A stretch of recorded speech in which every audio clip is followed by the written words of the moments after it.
Okay, so imagine having this incredible source of peace, like real calm and maybe even unlimited wisdom. And it's not out there somewhere.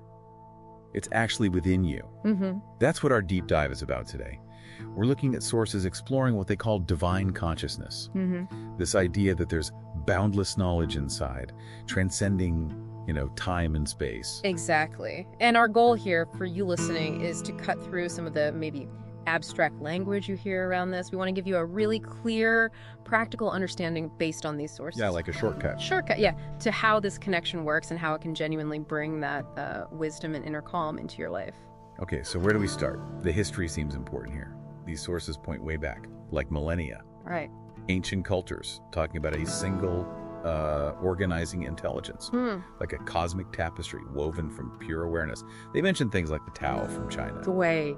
The universal way, or Brahman from the Vedas in India, the ultimate reality. And what's really key, I think, is how these sources bridge that ancient idea to now, to your life today. How so? Well, they don't present divine consciousness as some lofty goal only for, mystics or saints living in caves. Right. It's framed as the fundamental reality of who you already are. It's not somewhere you get to, it's where you start from. Your origin. Okay, interesting. So if it's already here, how do we tune in? What are the signal? The sources mentioned an inner GPS. Yeah, that's a good way to put it. They talk about intuition and synchronicities. That gut feeling.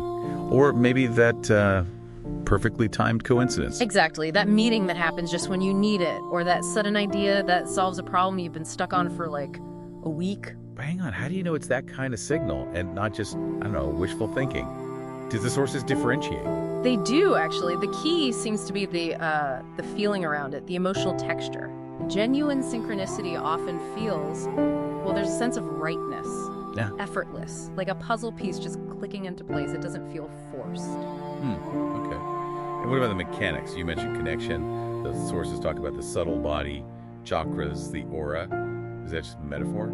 Well, they present it as more than metaphor. Not mystical fluff, as you put it, but like a sophisticated receiver. Yeah. Built to perceive things beyond just our five senses. So it picks up on this divine consciousness. That's the idea.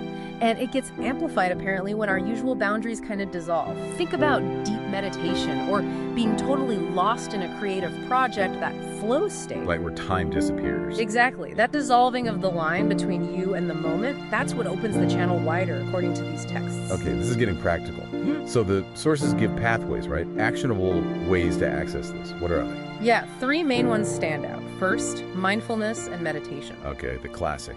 But it's not about emptying the mind completely. No, not about becoming blank. It's more about intentionally quieting the usual mental chatter, the ego's demands. Creating silence. Creating silence, yes. That silence acts like a receiving dish. It allows that universal wisdom to flow in rather than being drowned out. Got it. Okay. Pathway 2. Nature's classroom. Spending time outside. Under the sky, near water. Simple, but powerful. Apparently very powerful. An instant reset. You're connecting directly with the same intelligence that, organizes galaxies and ecosystems. Your own rhythm starts to align with that bigger pattern. And the third one? Creative channeling.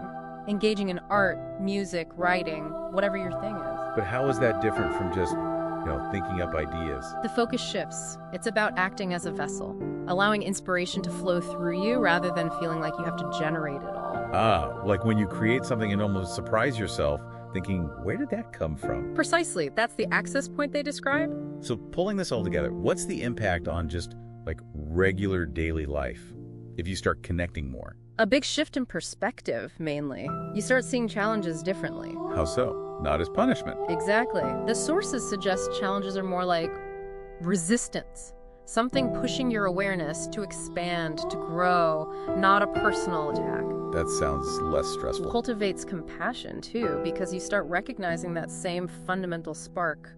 They call it the Ātman, the eternal self in everyone, not just you. Seeing the same light in others. So the end result here, integrating this stuff, it leads to a different sense of purpose.